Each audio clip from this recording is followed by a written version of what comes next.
Hi, Stacy. So I am extremely ill.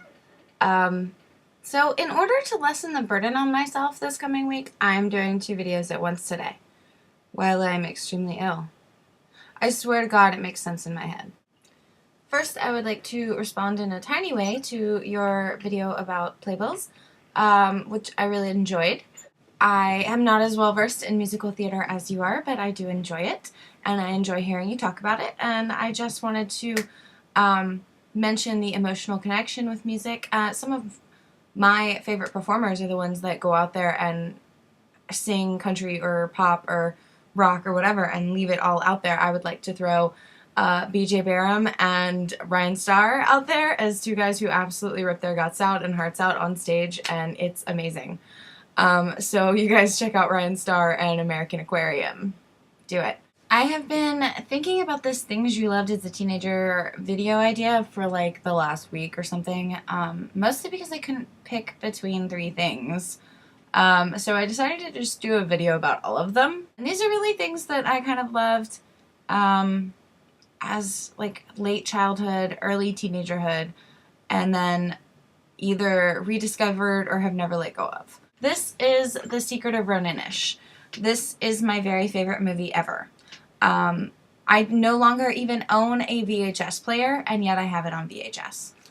I will never let it go. It's my favorite movie. I love it more than I love Love Actually, and you know how much I love Love Actually.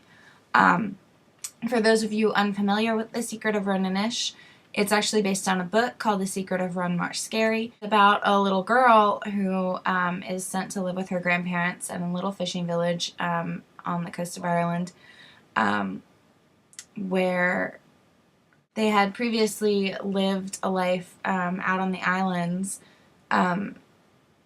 basically the way they had lived for thousands and thousands of years, but were forced to leave.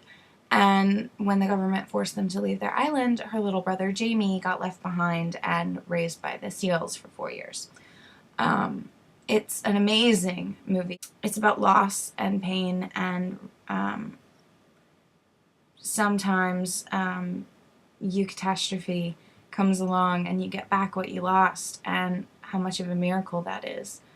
And I think that that's beautiful. Also, it's the movie that somehow still informs my choices that I make when I pick up a camera. Whenever I pick up a camera, I always strive for lighting and color to be very much like the cinematography in this movie. For some reason. I just think it's beautiful. It's clean and bright and beautiful. So thank you to Haskell Wexler and John Sayles, the director of photography and the director of this movie. The second thing I want to talk about is a book. I read this book for the first time when I was about 12, and then over and over and over again for the next, 13 years. This book is called Ender's Game. And not only did this book teach me that it is okay and laudable to be a freakishly precocious, smart child, which I was, it also opened the door for me for Ray Bradbury and Doctor Who and Serenity and Firefly and all of these wonderful works of sci-fi speculative fiction, because up until I read this book, I had never read sci-fi. This was the first sci-fi I ever read. And I had read fantasy. I had devoured the Narnia books and The Hobbit and various young adult fantasy novels and loved them. But I had never read sci-fi. And shortly thereafter reading this book, I was assigned Fahrenheit 451 in school. And I'm fairly certain that if I had not read this book first, I would have hated it. So thank you, Orson Scott Card, for writing Ender's Game, even if you are kind of a prick in real life. And the third thing I want to talk about today is an album. I actually had to pull this off of my wall of band memorabilia. It's my signed copy of Joe Firstman's The War with Women. Not only was it the first signed CD I ever bought at a show, had signed, and took home and loved for years, it's also the first concert I ever went to that I was not required to go to. I was about 15 years old. I went and saw Michelle Branch at the Siegel Center at VCU. my mom took me, and it also marked the first time I ever fell in love with an opening artist and rushed out of the room in order to buy his album before the headliner came on. This becomes a theme in my life.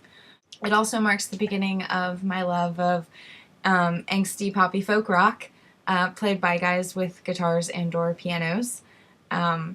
Joe really gave me an appreciation of lyrics and lyricism as a way of approaching music. I have learned to love instrumentation as well, but the lyrics and the emotions that they invoke are always going to be my first love when it comes to music. So thank you, Joe Firstman, for that. So there's that. There is going to be a Doctor Who video forthcoming in the next couple of minutes here. I swear to God, this 2 videos in 1 day thing made sense when I thought of it. No, I will not be doing 2 Doctor Who videos to make up for missing last week, because I missed last week because I was up in Falls Church rocking out to American Aquarium and Sons of Bill, and that is a worthy endeavor. Stacy, I would be interested in your thoughts on fantasy versus sci-fi as mediums and what the two can say, and how they say them in the same ways and differently. Compare and contrast sci-fi and fantasy. Do it for me. I know you can.